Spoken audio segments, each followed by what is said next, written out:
Hello po. Pag nagpalit po kayo ng password, punta lang po kayo sa Google or sa Chrome. Search nyo lang po yung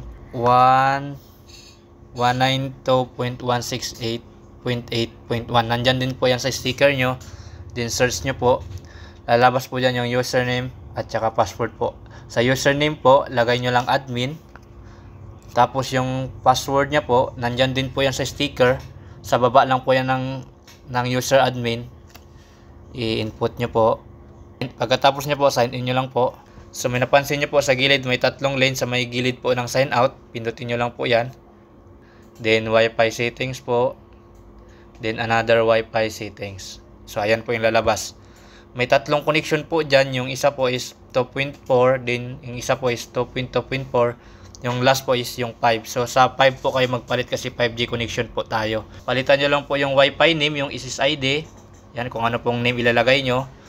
Then tapos nyo po palitan, punta po kayo sa Wi-Fi password. So yan, palitan nyo po. Pag napalitan nyo na po yan, then yun po, sa gilid yan, sa may right side, may nakalagay na save changes. Then yun na po, magbabago na po yan yung Wi-Fi nyo magpapalit ng connection.